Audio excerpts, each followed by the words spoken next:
Hey guys, this is Godson Matthews and you are watching your favorite YouTube channel Exam Study. आज हम पढ़ने वाले हैं class 9th की वर्क एंड एनर्जी फिजिक्स का chapter है और इस टाइम बच्चों के एग्जाम में भी आ रहा है तो हम इसी को कंप्लीट करेंगे, देखेंगे और 15-20 मिनट 25 मिनट लगेंगे और इस पूरे 20-25 मिनट में मैं आपको ये चैप्टर पूरा खत्म करा दूंगा। सबसे पहले आइए देखते हैं, हेडिंग डाल लेते हैं वर्क एंड एनर्जी।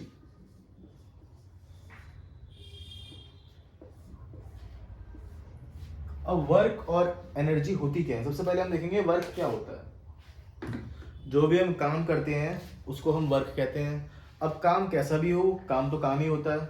बहुत सारे माँ बाप कहते हैं पढ़ा रहता है लड़का, कुछ करता नहीं है, पढ़ी रहती है, बाहर नहीं निकलती।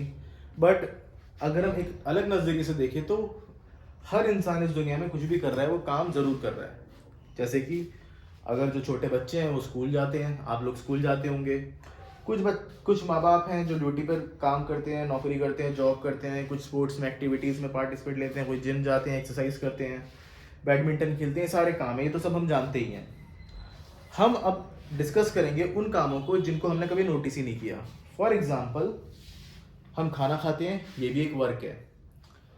हम सोते हैं तो सोना भी एक वर्क है, क्योंकि सोने में भी एनर्जी लगती है। अगर आपकी तबीयत खराब होगी, आपको फीवर होगा, आपको वीकनेस होगी, तो सही मायने में आपको नींद भी नहीं आएगी।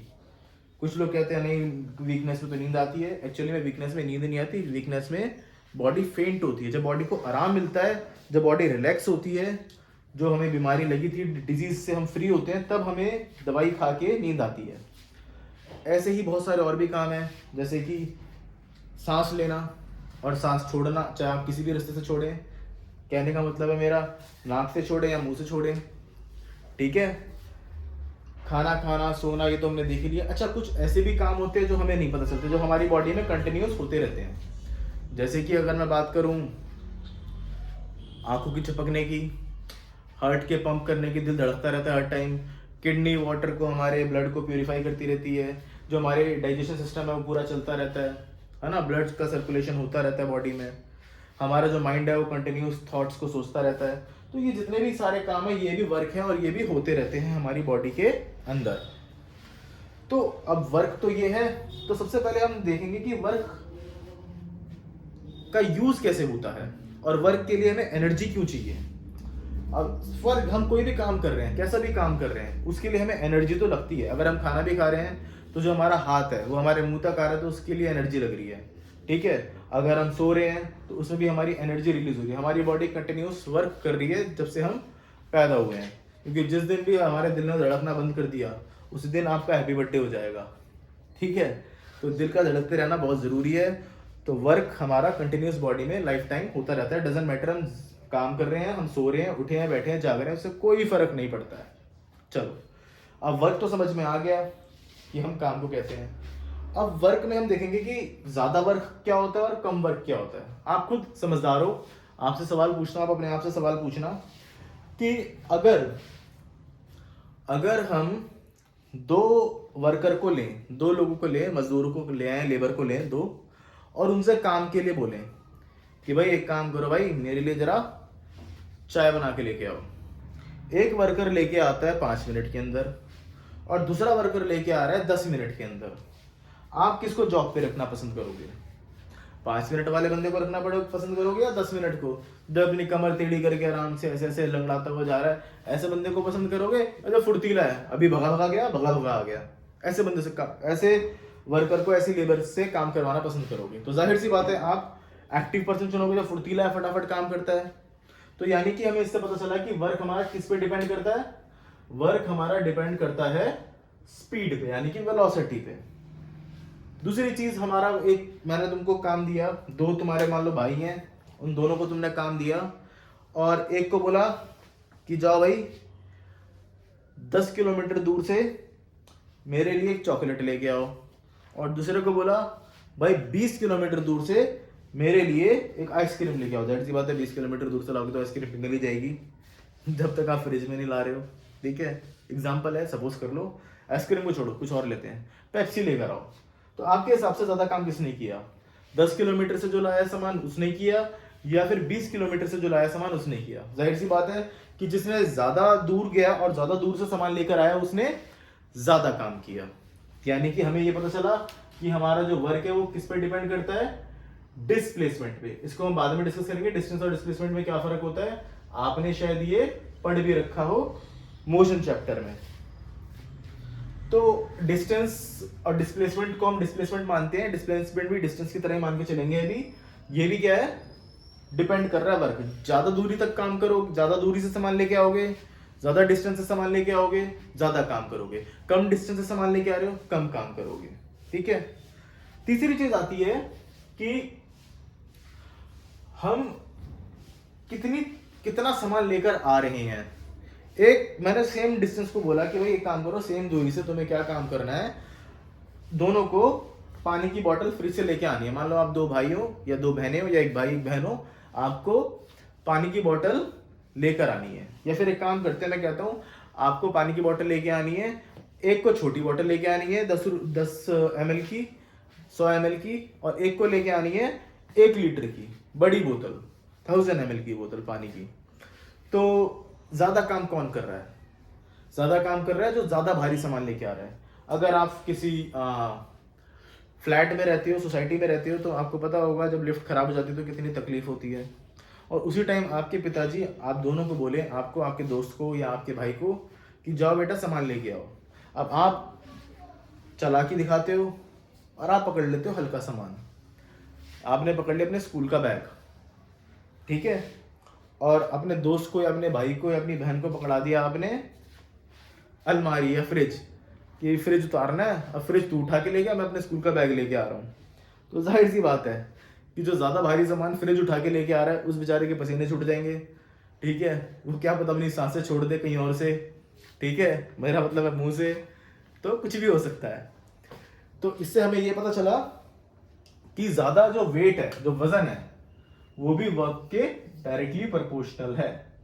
मैं यहाँ पे मास लिख रहा हूं, जितना ज्यादा वजन उठाओगे उतना ज्यादा वर्क आपका काउंट होगा। जिम में बंदे जाते हैं, लोग जाते हैं, एक लड़का है जो 5 किलो का वेट डंबल उठा रहा है, 2.5 किलो का डंबल उठा रहा है, लड़कियों वाले डंबल, पिंक वाले डंबल उठा रहा है, एक बंदा है जो 50 किलो के डंबल उठा रहा है। दोनों की बॉडी में आपको फर्क नजर आ जाएगा। जो पिंक वाले उठा रहा है उसकी बॉडी कैसी है, और जो 50 किलो का उठा रहा है उसकी बॉडी कैसी है। यानी कि जो 50 किलो का उठा रहा है वो ज्यादा वेट उठा रहा है, ज्यादा वर्क कर रहा है, और जो 5 किलो के 2.5 किलो के डंबल उठा रहा है वो कम वर्क कर रहा है। ठीक है, और भी सारी चीजें फैक्टर करती हैं। तीसरी चीज है टाइम। वर्क इनवर्सली प्रोपोर्शनल होता है टाइम के। यानी कि जो बंदा जितनी देर से काम करेगा उतना वर्क उसका कम गिना जाएगा, और जो जितना कम टाइम में काम करके दिखा देगा उसका वर्क ज्यादा गिना जाएगा। जैसे कि मैंने पहले एग्जांपल लिया था चाय वाला। तुम्हारे 2 वर्कर हैं, दोनों ने चाय बना के लेके आए, एक 5 मिनट में लेके आया, एक 20 मिनट में लेके आया। तो 20 मिनट वाला धीरे काम कर रहा है, टाइम ज्यादा ले रहा है, तो वर्क कम गिना जाएगा उसका। ठीक है, हमारी एनसीईआरटी की बुक में हमें वर्क डन का फॉर्मूला दिया है। वर्क किसके बराबर होता है? Force into displacement. किसके बराबर? Force into displacement. डिस्प्लेसमेंट होता है distance he, but shortest distance, या फिर हम कहें क्लोजेस्ट डिस्टेंस। हमारे वर्क को इससे कोई फर्क नहीं पड़ता कि आप यहां से, एक बच्चा सीधा यहां से सामान लेके आए, सामान लेने गया है, और एक बच्चा यहां से घूमता फिरता ऐसे हवा में लहरता हुआ पनवाड़ी की दुकान पे बैठता हुआ, ठीक है, साइबर कैफे में अपना फेसबुक चलाता हुआ और फिर यहाँ पहुंचा है, उससे फर्क नहीं पड़ता। अगर आपने कहा था कि ये किताबें हमारी उर्मिला आंटी को दे आना, एक बच्चा सीधा दे आया, एक बच्चा घूम फिर के दे के आया, दोनों सेम टाइम में दे के आए, उससे भी फर्क नहीं पड़ता। बट वर्क क्या हुआ, यहां से काम करने को भेजा था, यहाँ पे किताबें छोड़नी थी, ये वर्क इसने भी करा, इसने भी करा। इससे कोई मतलब नहीं है कि कहां से घूम फिर के गया। तो वर्क में हम किसको काउंट करेंगे? शॉर्टेस्ट डिस्टेंस, और शॉर्टेस्ट डिस्टेंस क्या होता है? डिस्प्लेसमेंट होता है हमारा। ठीक है भाई, ये हमारा फॉर्मूला। डिस्प्लेसमेंट को हम डिनोट करते हैं एस से, और फोर्स को करते हैं एफ से।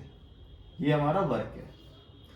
अब हम जानते हैं वर्क का फॉर्मूला, हमने मोशन वाले चैप्टर में पढ़ा था कि वर्क में जो फोर्स होती है वो फोर्स किसको डिनोट करती है? न्यूटन्स थर्ड लॉ के मुताबिक force is equal to M into A. ये न्यूटन्स लॉ है। तो हम क्या करेंगे, फोर्स की जगह हम एम ए पुट कर देंगे, m for mass and a for acceleration. A for acceleration. चलो अब आता है यहाँ पे ये एस। एस क्या है? Again displacement. अब यहाँ पे आप देखना ये एक्सेलरेशन है। हमने इक्वेशन ऑफ मोशन में, जब हमारी फर्स्ट इक्वेशन ऑफ मोशन थी उसमें एक्सेलरेशन का फॉर्मूला था v minus you upon T. अगर इस केस में हम u को जीरो मान लें, हम क्या कर लें, let u equal to zero, यानी कि हमारी इनिशियल वेलोसिटी जीरो है, हम अभी मोशन में है, तो एक्सेलरेशन क्या गिना जाएगा, v अपॉन टी। तो देखो एट इनिशियल वेलोसिटी यानी कि u अगर जीरो होगा तो हमारा वर्क क्या गिना जाएगा, देखो m v अपॉन में t into s। v for velocity, m for mass और s फॉर तो पता ही तुम्हें डिस्प्लेसमेंट है, और t फॉर टाइम। तो देखो वर्क डन डायरेक्टली प्रोपोर्शनल है मास के, मास बढ़ेगा तो वर्क बढ़ेगा, वेलोसिटी बढ़ाओगे आप, स्पीड बढ़ाओगे, जल्दी जल्दी काम करोगे तो भी वर्क बढ़ेगा, डिस्टेंस बढ़ाओगे, कोई काम ज्यादा दूर तक लेके जाओगे और दूर तक से करके आओगे तो भी वर्क बढ़ेगा। बट अगर आप जितना कम टाइम में काम करोगे उतना आपका ज्यादा वर्क गिना जाएगा।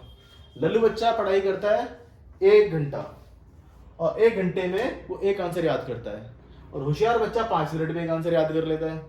तो दोनों का वर्क सेम ही है, क्योंकि आंसर तो कितना याद हुआ, एक ही याद हुआ।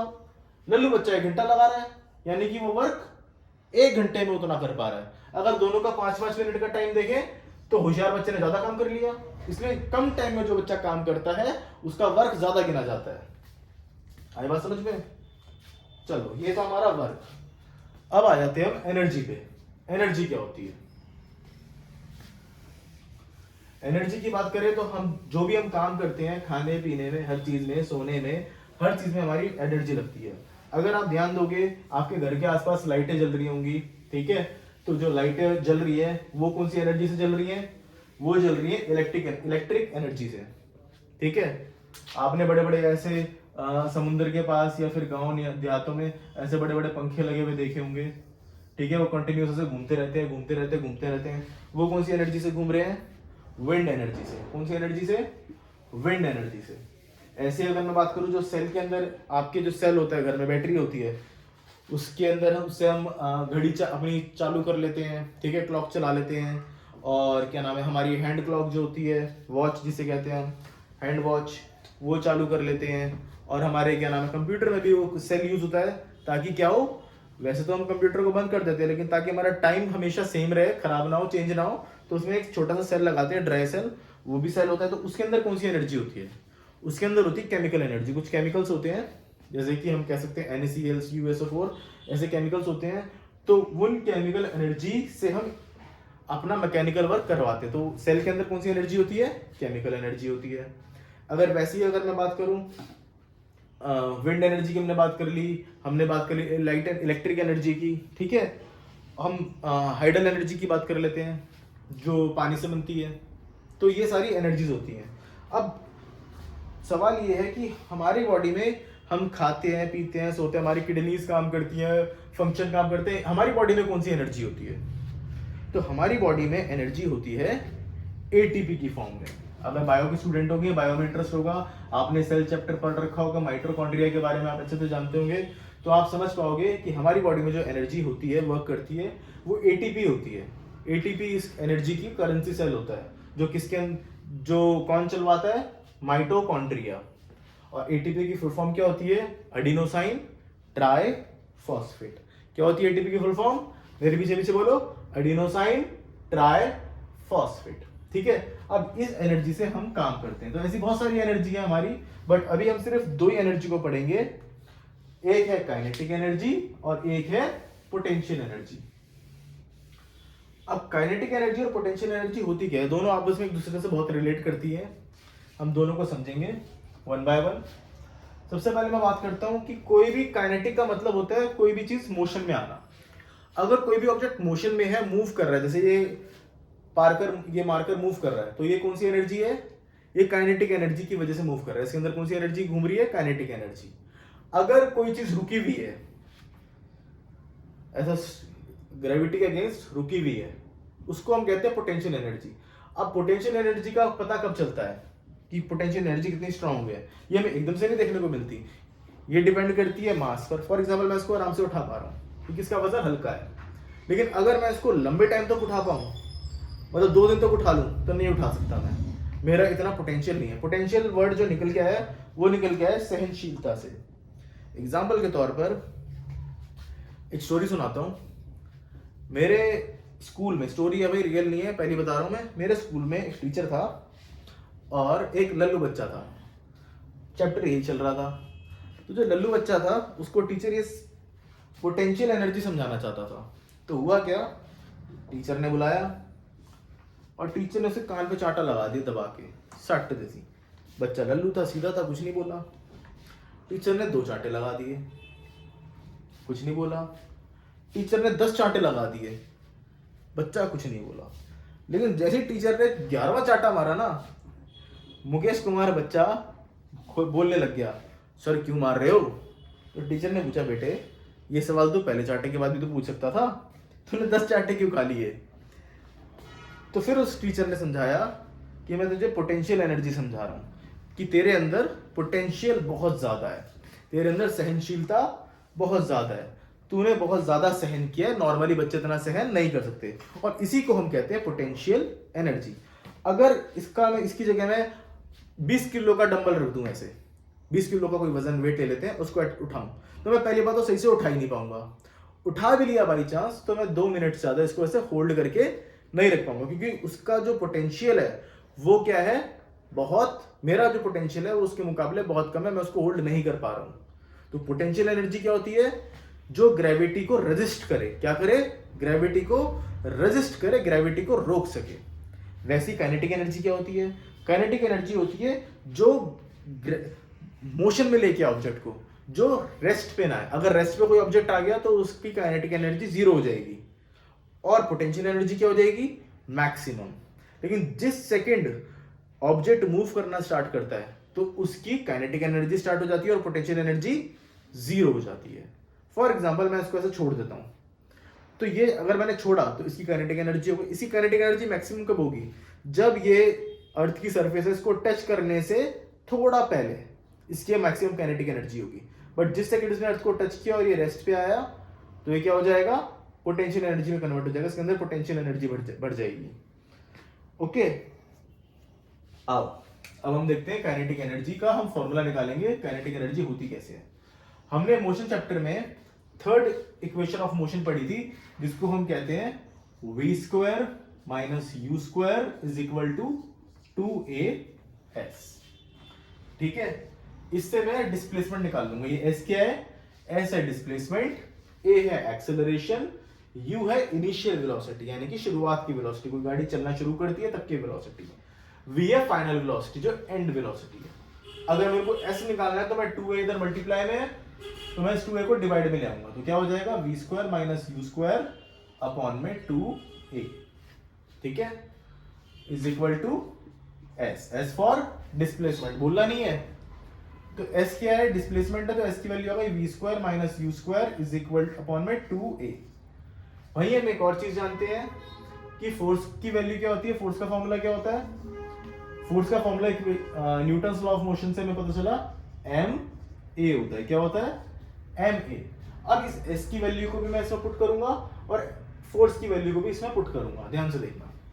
वर्क डन का फॉर्मूला हमने सीखा Fs, ठीक है भाई, W equals to W for work, F कितना है, ma, लिख देते हैं ma।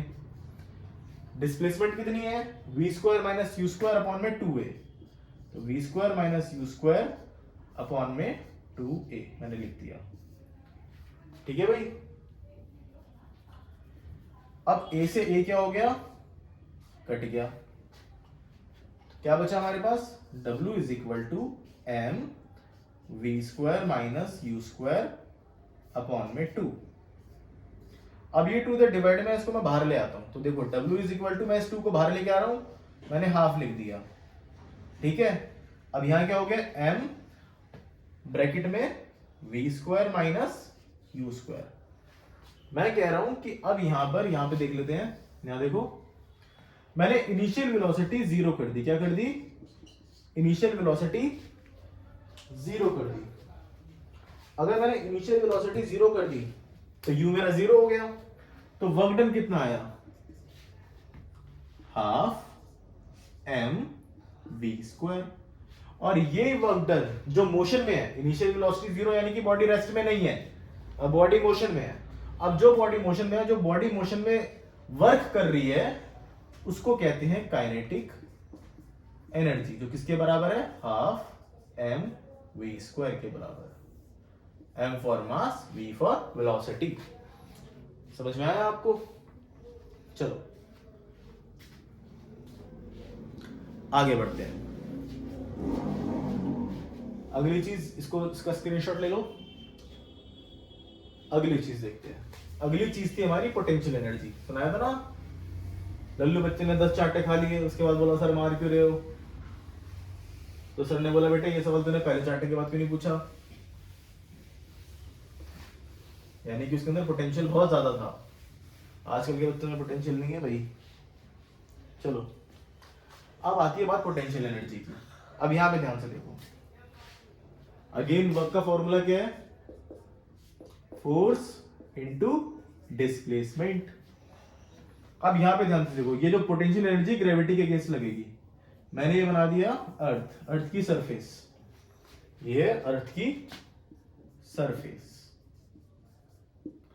और ये है ऑब्जेक्ट जिसका वजन है m। इसको किसी चीज से होल्ड कर रखा है। अब ये नीचे आने की कोशिश कर रहा है क्योंकि ग्रेविटी लग रही है। क्या लग रही है? ग्रेविटी लग रही है नीचे की साइड, और ये नीचे आने की कोशिश कर रहा है। बट ये नीचे आने की कोशिश कर रहा है, बट ऑब्जेक्ट जो है वो इस पर रेजिस्टिंग पावर लगा रखी है, इस पे किसी ने रेजिस्टिंग पावर लगा रखी है जो इसको रोक रहा है, जिसको हम पोटेंशियल एनर्जी कहते हैं। ये अपने आप को रोक रहा है, या कह लो ये कोई इसको रोक रहा है। ठीक है, तो अब ये सर्टेन हाइट पर है। इसकी हाइट मान लो यहां से लेकर धरती की सरफेस तक h हाइट है। कितनी हाइट है? सर्टेन हाइट पर है। तो इसमें कौन सा फॉर्मूला लगेगा? हम जानते हैं फोर्स का फॉर्मूला, ग्रेविटेशन चैप्टर में आपने अगर पढ़ा होगा तो mg होता है। m जो a है, एक्सेलरेशन है, वो ग्रेविटी में चेंज हो जाता है क्योंकि फोर्स ग्रेविटी नीचे लग रही है। ओके, जिसकी यूनिट भी हमें पता है 9.8 मीटर पर सेकंड होती है। चलो आया समझ में बात? तो देखो ये डिस्टेंस कितना है, h है। तो वर्क का देखेंगे, work is equal to force कितना लग रहा है, m इंटू जी, mg लिख दिया मैंने, इनटू में s क्या है, डिस्प्लेसमेंट। डिस्प्लेसमेंट कितना हो रहा है, कितनी हाइट का डिस्प्लेसमेंट है, कितनी दूर खड़ा है, h हाइट पे खड़ा है। तो ये हो गया हमारा h। तो वर्क डन यहां पे कितना हुआ, mgh। ये वर्क डन ही हम पोटेंशियल एनर्जी को बदलते हैं, इज इक्वल टू mgh। बहुत सारी किताबों में पोटेंशियल एनर्जी को u से भी डिनोट किया है, क्योंकि एनर्जी को हम u से भी डिनोट करते हैं, mgh। अब देखो कॉमन सी बात है कि वर्क डन की जो ऐसा यूनिट होती है, क्योंकि ये भी वर्क डन ही है ना, ये वर्क डन निकाला हमने। वर्क डन और एनर्जी को हमने अलग अलग फॉर्मूला दिया है, बट वर्क डन का जो ऐसा यूनिट होती है, इसकी ऐसा यूनिट भी होती है जूल। क्या? JOULE, जूल, जिसको हम J से डिनोट करते हैं। और एनर्जी की भी ऐसा यूनिट क्या होती है, जूल। एनर्जी की भी ऐसा यूनिट जूल ही होती है। आज के लिए बस इतना ही। आई होप आपको वीडियो पसंद आई होगी। प्लीज अगर आपको वीडियो पसंद आई है तो लाइक, शेयर एंड सब्सक्राइब कर देना। Thank you.